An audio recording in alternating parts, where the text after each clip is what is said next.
Hi everyone, I hope you're all doing fantastically well. Season 13 just launched only a few days ago in Apex Legends, and I've been playing a mix of ranked and normal games. I've been talking a lot on my Twitch live streams about the new season and discussing it with the lovely people of chat, and I thought it might be helpful to get my thoughts into one place here on YouTube. I'll go through each key aspect of the season as I see it, and as always, I welcome your constructive thoughts in the comments and over on Twitch with the link to my channel in the description right below this video. First things first, I do want to praise Respawn for the overall launch of the season. The hype was quite substantial for this release, and player numbers have been at a recent high for Apex over the past season or two, all underpinned, I think, by the overall good quality of Apex as a BR.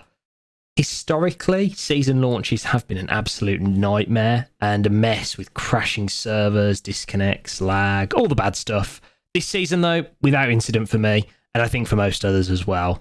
Whatever Respawn has done has worked, as this has been the case despite the game's relatively high player numbers, as you can see here. I'll say straight away that I actually think the Storm Point map rework has been one of the weakest map reworks we've seen in Apex, and I think the least impactful change of this season, actually. It boils down to the addition of one substantive point of interest, the downed beast in the northwest of the map, and the addition of 4 armories, which require some PvE activity for loot rewards at the end. A number of other quality of life changes have also been made generally to improve the flow of the map. Whilst none of these changes seem objectively bad to me, they don't feel as substantial as some of the changes made to other maps in the past. In addition, and unfortunately in my view, this has meant that everyone is forced to play only Storm Point for the first week of release, and I know a number of players are less than enthusiastic about that. I'm learning to enjoy the map more this week, but I do think given that the map's here for the entirety of this rank split in rank mode, perhaps only the first 4 days following a season's launch need to be dedicated to solely one map in the normal mode of the game. I think that would just be a nice change generally, as opposed to just targeting this season. When initially reading up what Respawn were planning with Newcastle, my initial thoughts were that this legend would be overpowered and would be an absolute must-have to be competitive for a win in most games. As things stand, I was wrong. He's a good legend. His abilities, which all revolve around shielding and setting up defences for his team, are good, and in the right hands are a strong tool, but he's a very defensive legend. His pushing capability is pretty low, as he lacks any sort of speed. He can use his tactical shield to slowly advance on a team, and his ultimate can be used to get straight onto a teammate, but it's all very situational. And pushing at speed is such a key part of Apex. It's the key to being aggressive and making those winning plays, like with Octane or Valkyrie, for example.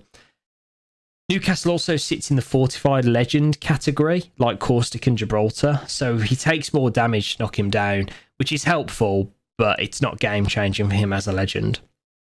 Overall, I think he's actually quite balanced at the moment. He's certainly viable to play, but not overpowered. A good legend to bring into the game overall, I think. As well as the introduction of Newcastle, a couple of other legends have been rebalanced too. I would say that this is one of the least substantial rebalancing patches we've seen to date in Apex, so I'll keep this pretty brief. Rampart got buffed. Her Sheila LMG now readies up lightning fast, and it feels a lot more snappy to start shooting from activation. Her shield barriers have also been substantially buffed. They build faster and have more health while building. I've played a bit of Rampart, and these changes feel good and balance out the otherwise nerf she would have perhaps felt from the changes to LMGs. More on this in a moment. Valkyrie also had a small change so that she cannot rotate while she's climbing up in the sky during her ultimate.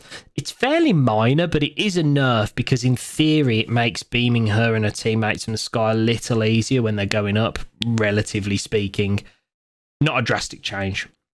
That's it for legend rebalancing. Not very impactful at all, any of this, I don't think. The changes are fine, probably good overall, but no substantial effect on gameplay, I would say. Just a few more ramparts knocking around. The change to helmets and headshots is substantial in my view. The protection offered from headshots by blue and purple helmets has been buffed quite a lot, so 10% and 15% respectively. This means that those wingman head pops are not as strong as they used to be against these better helmets.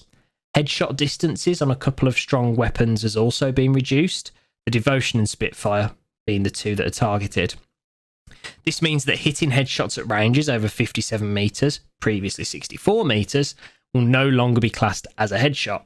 The headshot damage for the Kraber has also been reduced to a 2 times multiplier, down from a 3 times multiplier, so quite substantial there as well. These changes all raise the net time to kill. Obviously, very few or no people are hitting all headshots, so it's not impacting immediate times to kill, but on a beam previously where you might have got 3 headshots with a Spitfire at range, now it wouldn't class as heady headshots at all if you're going over 57 metres.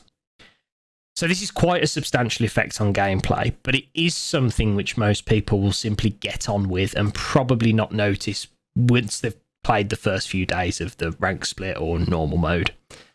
I've noticed most of all on the Kraber these changes to headshots, but I think this is down to it stacking with other nerfs to that gun in particular, and I'll talk about that in just a moment. LMGs, so the Devotion and the Spitfire, still feel strong even with the headshot nerfs specifically targeting them. I haven't spoken about the Rampage because that remains unchanged. I've already alluded to a few of the changes made to the weapon meta as well. There are some substantial changes here. It's been nicely mixed up for Season 13. Whilst I won't go through the absolute detail of all the changes, I'll talk about the ones which I think are more noticeable and more key to changes in the weapons themselves and the overall meta. Firstly, we need to talk about the Spitfire. We've got to. It's back in the ground loot. It's been rebalanced. The biggest change is that it no longer has a barrel mod slot. It feels relatively balanced, but it's definitely up there as one of the stronger weapons that you can find, almost purely for its sustained fire capability. So even if you miss a lot of your shots, you can land a lot too just by putting so many bullets downrange, especially once you've got an extended mag on there. Even with a 3 times, you can still beam people, missing a lot of shots, but also landing a lot too. The Devotion has also been nerfed fairly substantially, but it's still really quite strong for the same reason of the Spitfire. What they've done, though, is made it feel more sluggish, as they have with the Spitfire in terms of readying up time, stowing time, so it feels more like an LMG. That said, it's still very much viable, and if you can find yourself a turbocharger, I think you're absolutely laughing with the Devotion. The Havoc also had a small buff to its initial recoil. This gun feels great to me again. Mid-range beaming is tough unless you have really good recoil control, but in the mid to short range, it's great, and the hip fire is brutal too when people are up close and in your face. Again, copper turbocharger, and you'll be getting some tasty knocks with this gun, I think. Flatline, it's also back on the ground, takes the place of the R301, which is now craftable. Flatline's reliable as always, at the mid to close range with banging hip fire to boot. Definitely worth a pickup. You can definitely get some knocks and even play this gun into the late game, I think. Peacekeeper took a buff to limb damage. I remember not so many seasons ago, the Peacekeeper was all about the nerfs, but now it's being buffed. So the limb damage will be greater. It's going from a 0.8 multiplier to a 1 times multiplier. This might sound insubstantial at first, but it actually makes quite a difference. It can definitely be viable into the end game if you hit those tasty shots, squaring the hitbox of those sweaty Wraith players. I'm allowed to say that because I play Wraith as well. Finally, the Mastiff. It's back in the care packages. It's obviously been buffed as well. I've not been able to play the Mastiff properly yet. Every time I do, I get knocked while trying to pull it out to knock people. Not sure if this is just me, bad luck, or a bit of both. Jury's out on this. It's certainly looking good on paper. Maybe a buff to the ready up time could make it feel a little better given its rarity. Just a thought. It might not need that. I need to play it more to really see how strong this gun is. Overall, I would say that weapon balance feels pretty good right now in Season 13. Lots of weapons like the Spitfire, Devotion, Havoc, R301, Flatline, Peacekeeper, RE45 with hammer points, Car, R99, Wingman, they're all viable into the endgame right now, in my opinion. Even the Prowler and Hemlock, the Burstfire guns, can work in the right circumstances. I think the gun balance is in a decent place. I do believe there'll be a preference for the Spitfire over the course of the season, but it certainly has its competitors as things stand right now. The ranked BR rework is arguably one of the biggest changes this season. The way ranked works at BR has been almost completely altered. There is now a rookie rank right at the bottom of the ladder. It's 1,000 rank points to get out of this rank, and you cannot get demoted back into it. Then the actual rank tiers above that remain the same all the way up to Predator, but it is substantially harder to climb now, especially when solo. The ranked point buy-ins to each match, even in bronze, are much higher. I think there'll be a lot more players, especially those who prefer to play solo, who will be stuck at lower rank this season than in other seasons. Gold will probably be achievable for most, but beyond that, it'll be a real test of skill and stopping power. In addition, it's now possible to rank down between tiers. So for example, you can fall from Gold 4 to Silver 1, but there is a little bit of protection, 3 games to be precise, before ranking down a tier. I believe that to balance the greater difficulty in climbing the ranks, there's new rules surrounding the accrual of rank points from kills as well. So now the entire team gains kill points from a kill. There's also no cap on kill points, although there are diminishing returns on each kill after the first. Unfortunately, I don't think the rank changes are quite balanced yet for the average player. I'm all for a tougher climb, I think that's good, and more clear division between rank tiers, that's also great. However, by way of example, I played a Silver 4 game the other day. I started at minus 30 RP. I got 3 kills on dropping in. There was still around 14 squads left, I think, after I got these kills. My team obviously helped with the kills, but I had 3 kills showing on my HUD. I went to minus 27 RP from minus 30. That simply seems wrong to me. Where is there any sort of reward in engaging and winning a fight if all there is to be gained is 3 RP?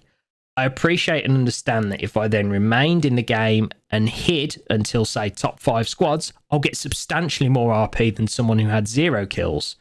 However, this all seems to reward a very passive playstyle. Until, say, the top 5 teams remain, or until there is an easy third-party fight to be taken and won. I just don't think this is conducive to a fun BR experience. Strategy and choosing fights is fine. That's an important part of any BR.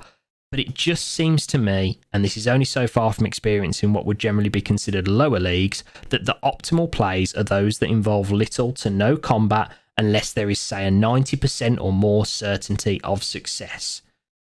In my view, this is not an overall fun way to play BR.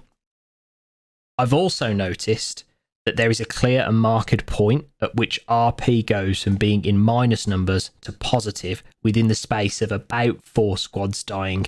This is in silver gameplay. I do want to stress this. This might change in the higher ranks or even in lower ranks.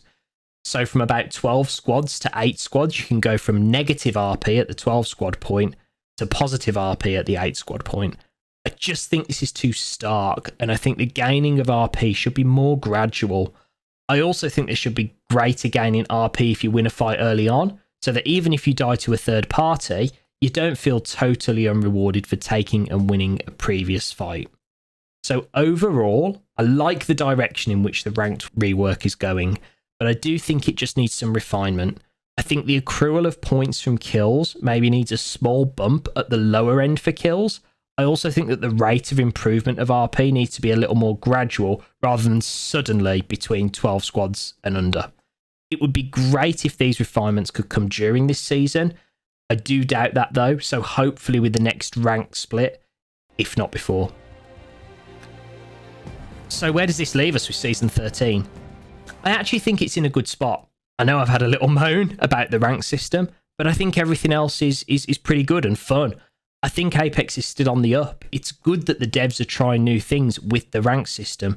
It does need that refinement, but the overall principle behind the changes is a strong one and should be encouraged.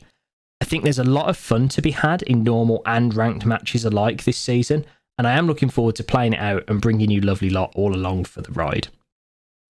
I hope you had fun watching. Keep an eye out for more Apex Legends content on the channel, and I also have loads of other Apex videos already up for you to check out. Don't forget, if you'd like to, you can also subscribe, which will help me massively.